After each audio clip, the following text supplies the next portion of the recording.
Para comenzar entonces trataremos de explicar brevemente los contenidos de la unidad 1 denominada Comunicación, Lenguaje y Derecho. Y se denomina así, comenzamos por allí, porque nuestra cátedra parte de admitir como plausible la teoría de la sociedad del sociólogo alemán Niklas Luhmann, quien sostiene que la misma no es el resultado de la agregación de los seres humanos físicos, de las personas, sino de las comunicaciones que ellas producen, en tanto aparatos psíquicos. Un segundo punto de indudable relevancia es el que ya habrán advertido ustedes. El derecho es uno de los sistemas de la sociedad, un sistema que funciona, por ende, en base a comunicaciones. Y en la producción de comunicación reviste extremada importancia el lenguaje verbal desarrollado por la humanidad, particularmente en el caso de los sistemas sociales como el derecho. Y decimos verbal porque hay otros lenguajes cuya relevancia tocaremos tangencialmente. Entender su funcionamiento puede ayudarnos luego a comprender muchos de los debates que se dan al interior del derecho, particularmente cuando estas características del lenguaje son olvidadas, ya sea por ceguera intelectual o ideológica. Acerca del lenguaje se produjo ya muy tempranamente en Grecia un debate relevante que de algún modo perduró con sus variaciones por siglos. Ese debate, el debate entre realismo y convencionalismo, nos servirá de puerta de entrada a la filosofía del lenguaje. Así le podríamos recomendar que lean el poema El Golem de Jorge Luis Borges, que será dispuesto entre los materiales en la unidad 1. Ya vamos a explicar por qué. Así nos aproximaremos a través de estudios clásicos como el de Ferdinand de Saussure o de Charles Sanders Peirce y otros posteriores a ciertos conceptos que entendemos como preliminares para comprender el lenguaje humano y más tarde la comunicación. Veremos que a partir de esos estudios se construyó una ciencia que algunos denominan semiótica y otros semiología, pero que en suma atiende a la comprensión que estos autores han dado de los signos, es decir, de las piezas, los instrumentos, mediante los cuales se ha construido y se sigue construyendo el lenguaje. Seguidamente trataremos con las tres áreas que analizan cómo es que los signos en suma llegan a producir lo que producen, esto es, significados. Desde la regla de construcción gramatical, la sintáctica, hasta las relaciones de los signos entre sí y con el contexto en que se producen, la pragmática, pasando por las que ellos mantienen con el mundo, los signos, como el conjunto de cosas que los aparatos psíquicos piensan, la semántica, repasaremos en apretada síntesis aquellas nociones que, insistimos, luego resultarán útiles para comprender la práctica social en la que el derecho consiste. Rogamos entonces revisar prudentemente la bibliografía que les será recomendada.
En la unidad 2, ya habiendo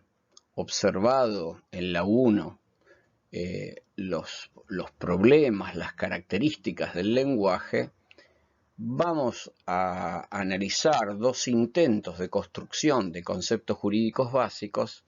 de dos autores de tradiciones jurídico-filosóficas diferentes. Por un lado, Hans Kelsen, de la tradición, pudiéramos decir, jurídica continental europea, y por el otro lado, Wesley Heffel, quien pertenece a la tradición anglosajona, más específicamente a la norteamericana. Ambos, en suma, lo que intentan es proporcionar un esquema de conceptos que puedan servir al propósito teórico de describir el derecho en un modo ordenado dentro de la enorme y, por cierto, muchas veces poco clara cantidad de conceptos que el derecho positivo ha ido creando en el curso de los siglos. En esos intentos hemos percibido dos cosas: cuán difícil es hacer encastrar a todo el derecho en un sistema de conceptos, porque, como ya hemos dicho, hay dificultades de la lengua. Y por el otro lado, vimos cómo las dificultades aumentan, pues el objeto que intentamos describir, el derecho, muda, cambia, aumenta su complejidad. Y por ello no resulta para nada sencillo lograr hacer lo que Kelsen y Heffel procuraron. Veremos así los conceptos de acto de sanción, de acto antijurídico, de deber jurídico y derecho subjetivo, de sujeto de derecho, de persona física y de persona jurídica y las teorías respectivas,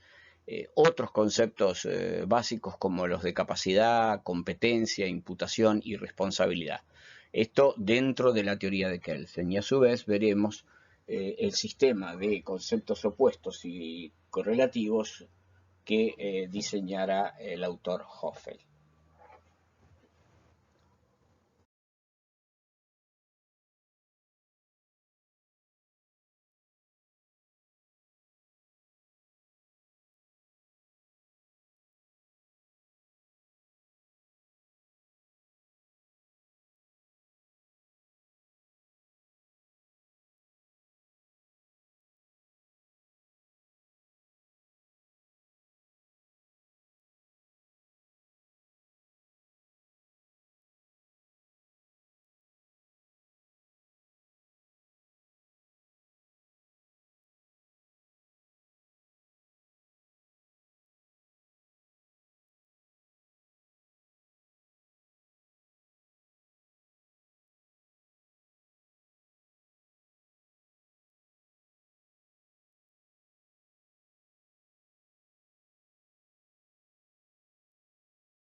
En la unidad 3 vamos a considerar lo que denominamos una teoría general de las normas, como ha sido denominada también por otros autores.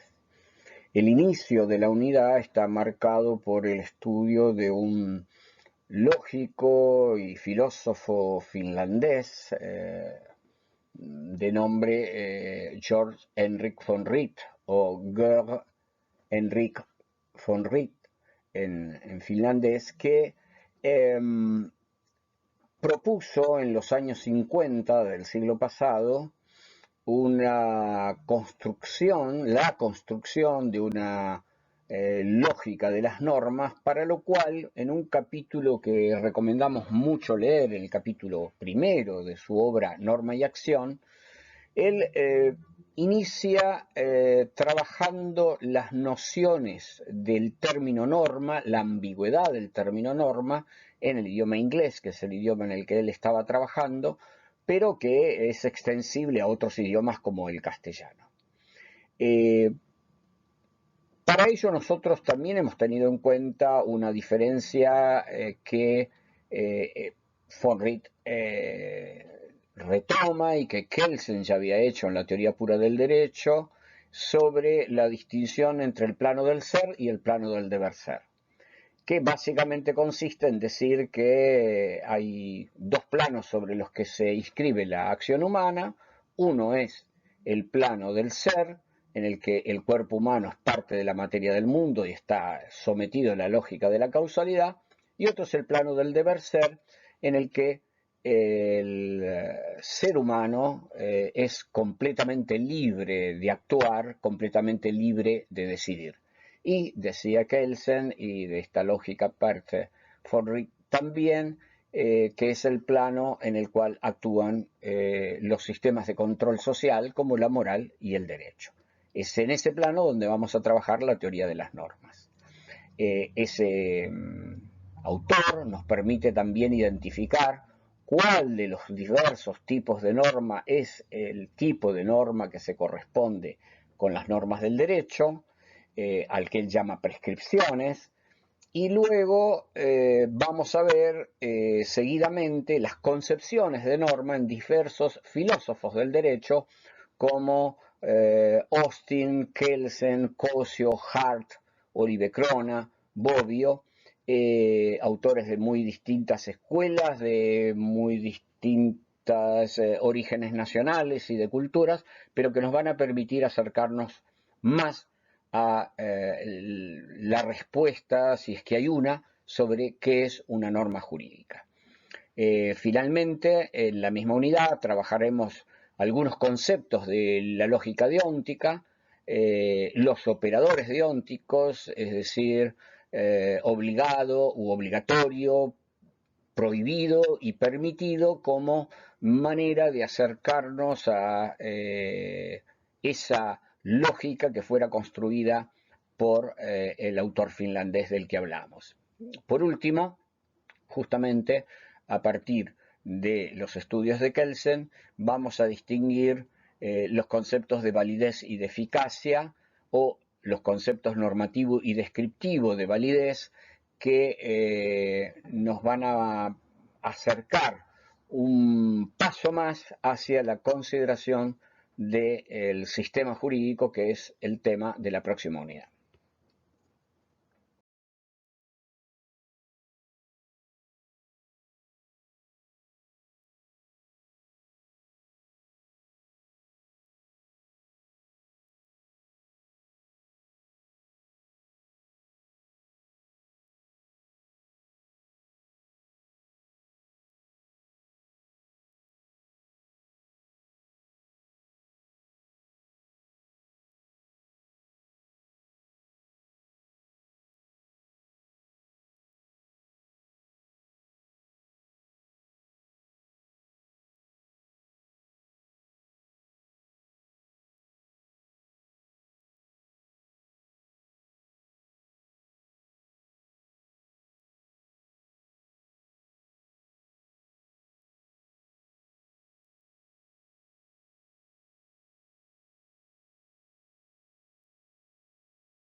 En la unidad 4 vamos a analizar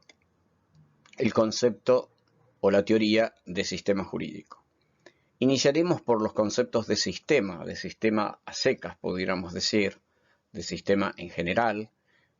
para poder finalmente llegar a la noción de sistema jurídico. Y lo haremos así para darnos cuenta de la polisemia, otra vez, del término, para poder refinar el concepto que vamos a utilizar. Y así vamos a ver que hay una diferencia, o planteamos una diferencia entre hablar de sistema jurídico como un sistema de enunciados, tal como hacen algunos autores, o como un sistema de comunicaciones, como un sistema social. No es lo mismo pensar que el derecho se trata de una serie de enunciados que están contenidos en libros, en leyes, en sentencias, etcétera, que también, por supuesto, que concebir que además hay acciones, prácticas sociales que producen derecho, que le dan sentido al derecho, que cambian el derecho y que por lo tanto tenemos que concebir como parte del mismo. Es la distancia que pudiéramos tener entre el concepto de derecho que expresan autores como Kelsen, Alciurroni Buligui, Nino, Bobbio, etc., y el concepto que propone Niklas Luhmann. También observaremos al interior de la primera fórmula, podríamos decir, la del derecho como enunciados, las objeciones que a ese sistema o que al modelo de las normas, como él dice, le hace o le hacía Ronald Dworkin, indicando que para él el derecho no solo son los enunciados llamados normas o llamados reglas, sino también otros enunciados como pueden ser los principios o las directrices políticas. En la segunda parte, digamos, de esta unidad vamos a plantear uno de los problemas que fuera debatido por los autores de la teoría del derecho, que es cómo se hace para reconocer que una norma pertenece a un sistema. Ese problema, el reconocimiento del sistema, la individualización de los órdenes jurídicos, ha recibido distintas respuestas, así el criterio del territorio, el criterio de la norma hipotética fundamental, el criterio de la regla de reconocimiento, etc. Finalmente, vamos a analizar las disputas que se dan en cuanto a las relaciones entre los sistemas jurídicos de las naciones, de los estados, con el sistema jurídico internacional. La disputa ahí se ha llamado monismo versus dualismo, en tanto que justamente hay quienes sostienen que el sistema es único y quienes sostienen que es dual, es decir, que por un lado está el sistema de derecho internacional y por el otro el de los estados-nación. Y por último, para finalizar, analizaremos el concepto de revolución en Kelsen, es decir, el concepto de cambio de orden.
En la unidad 5, la unidad de teoría de las fuentes del derecho, nos elevaremos un nivel más en esta espiral del programa y nos detendremos en el análisis de las distintas zonas, formas, modos de producción del derecho. Esto es precisamente la teoría de las fuentes. Si, como dice Luhmann, la sociedad son comunicaciones, entonces la teoría de las fuentes del derecho es una teoría de cómo se producen dichas comunicaciones en el sistema del derecho acerca del derecho. Y ello en diferentes ámbitos, de diferentes modos, con diferentes propósitos inmediatos, aunque con un mismo resultado, la producción de derecho. Si se trata de comunicaciones consistentes, por ejemplo, en la mera reacción social actitudinal frente a un caso del mundo, por ejemplo, la reacción de la sociedad frente a las recomendaciones que provienen del sistema de la ciencia o de los medios masivos de comunicación, frente a una pandemia como la del coronavirus, hablaremos de fuente costumbre. Si se trata, en cambio, de una comunicación producida por los órganos estatales, con capacidad de vincular conductas generales, en general los órganos estatales políticos, mediante ya sea la amenaza del uso de la fuerza o mediante la oferta de una premiación, hablaremos de la fuente legislación, de la fuente ley. Si se trata de una comunicación en la que el sistema de educación o cultura emite juicios intelectuales, usamos el término intelectual para no hacer distingos aquí entre si el juicio es un juicio que pretende una descripción o pretende una valoración o ambas cosas a la vez, hablaremos de la fuente doctrina, también llamada dogmática en la tradición semántica de la cultura llamada continental europea en materia de derecho. Y, por último, pero no menos importante, hablaremos de las comunicaciones producidas por los órganos que indican conductas precisas a los particulares, como resultado del tratamiento de conflictos, es decir, de casos en los que se dice que alguno, alguna, ha transgredido una regla, es decir, ha producido la frustración de una expectativa normativa. Esto es, hablaremos de una de las formas más relevantes, pero no la única, como hemos visto, de producción normativa: la jurisprudencia, las decisiones judiciales. También hablaremos del derecho internacional como fuente del derecho, del ius cogens, una construcción al interior del derecho internacional en el siglo XX, y el debate sobre la prelación de las fuentes, es decir, cuál fuente debe predominar sobre cuál, advirtiendo que esto no ha sido constante en la historia de los distintos sistemas jurídicos que hemos considerado.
Esta unidad que trata de la producción jurídica, más específicamente de los insumos que en la producción de derecho, sobre todo en las decisiones judiciales, se utilizan para realizarlas, gira en torno básicamente de lo que podríamos llamar tres elementos: tres insumos de esa producción, que son la interpretación, el razonamiento y la argumentación. Aunque la argumentación merecerá, por la enorme importancia alcanzada en los últimos años, un tratamiento particular en la unidad siguiente. Iniciaremos considerando cuáles son los elementos de una decisión. Básicamente, que existe un conflicto, que existen alternativas, que todo está sometido a la contingencia del mundo, es decir, que es como es y pudiera ser de otra manera, que se decide en base a reglas y que las decisiones son adoptadas siguiendo reglas de razonamiento, de interpretación y de argumentación. Reglas que se inventaron, así como se inventan los topos, los lugares comunes que se usan a su interior. Y en otra espiral, como la del ADN, lo recreamos al estudio para observar cómo el sistema funciona. Ello nos llevará a considerar, con Edward Levy, que reconoce como antecedente a Aristóteles, la forma del razonamiento jurídico. Levy dice que la forma específica del razonamiento jurídico, sobre todo del razonamiento decisional jurídico, sea en el nivel legal como en el constitucional, es aquella del razonamiento de particular a particular, o el razonamiento mediante exempla o ejemplos, como decía el filósofo griego. De allí a considerar los problemas que se debaten en la interpretación jurídica que enfrenta a las escuelas desde los tiempos del Código de Napoleón, básicamente la confrontación siempre presente entre formalistas y realistas, nos llevará a observar, como sostenía Carrió, la discusión sobre si el lenguaje del derecho es técnico u ordinario, y si el sistema del derecho es cerrado o abierto, es decir, si contiene o no lagunas, para luego analizar los marcos de las mismas decisiones. Esto es, si el debate es solo de normas, como Dworkin acusa que Hart sostiene, y Hart niega, ya lo vamos a ver, o también contiene principios y directrices políticas, como sostiene el propio Dworkin y algunos neoconstitucionalistas, o fundamentalmente los neoconstitucionalistas. Finalmente, vamos a ver si podemos pensar que los operadores del sistema pueden ser fieles al mismo en el sentido de adoptar la ideología oficial. Esto era la ideología del sistema jurídico a los comienzos del siglo XIX, o bien, como dice Duncan Kennedy, cada juez, cada tribunal, sea monocrático o colegiado, decide en base a un contraste, a una tensión en la que se pone, digamos, justamente en tela de juicio el marco jurídico-político, el marco ideológico del sistema con las propias convicciones ideológicas del juez. Precisamente de ello trata la última parte de la unidad, y es de los modos en que el sistema procura hacer coherentes las decisiones. Desde que, como veremos, una decisión judicial es una trama compleja que no se agota en la sentencia individualizada de un caso, sino en la sucesión de controles, es decir, de nuevas decisiones que procuran mantener la uniformidad o estabilidad del sistema. Así veremos los sistemas de revisión de sentencias vinculados a los controles de convencionalidad y constitucionalidad como instrumentos de esa finalidad. Aun si, podemos adelantar, veremos que el sistema mantiene siempre abiertas las opciones de decisión.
En la unidad 7 nos dedicaremos especialmente a observar uno de los capítulos actualmente más debatidos de la teoría del derecho,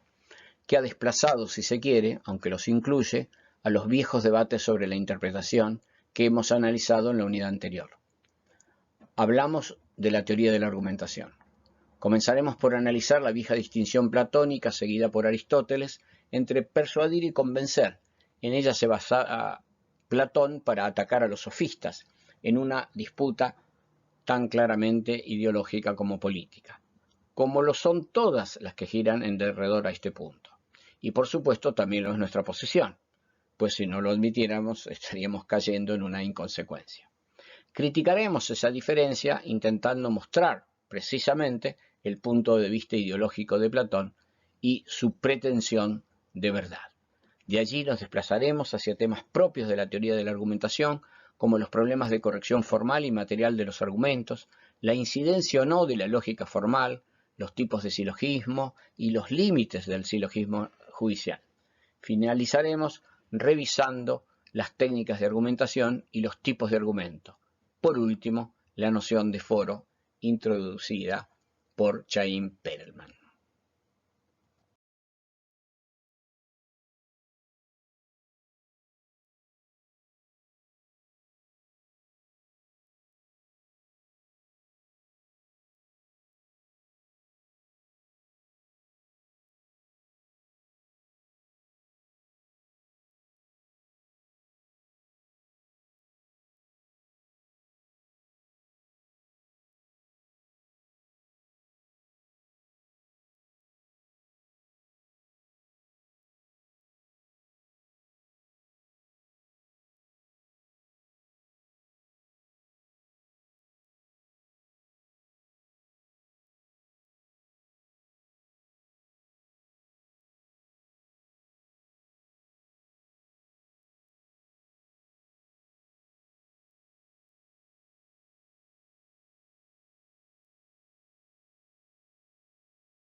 En la última unidad, la octava, abriremos el debate sobre el concepto de derecho, es decir, el debate acerca de lo que el derecho es, de lo que el derecho puede suponer para la sociedad,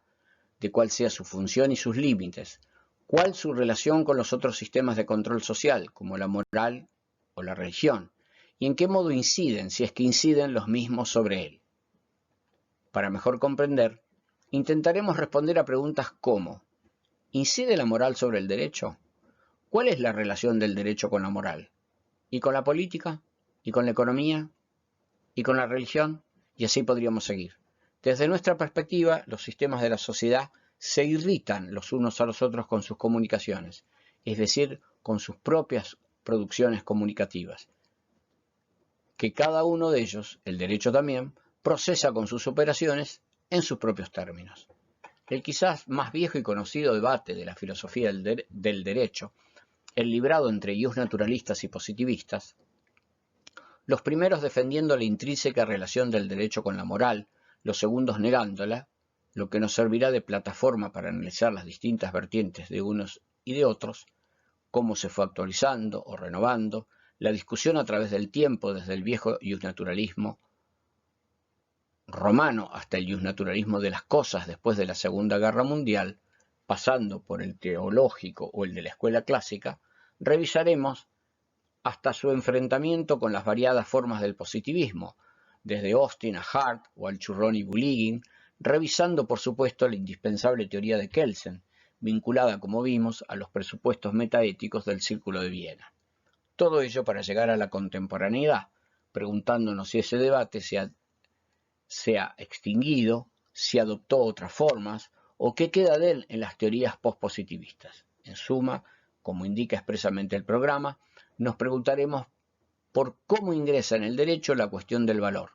cómo opera, cómo incide. Retornaremos al problema del concepto de validez que ya vimos en la teoría de las normas, pero esta vez en un escalón más complejo, que nos interroga sobre el entero sistema y sus relaciones con los otros sistemas, particularmente con el de la política.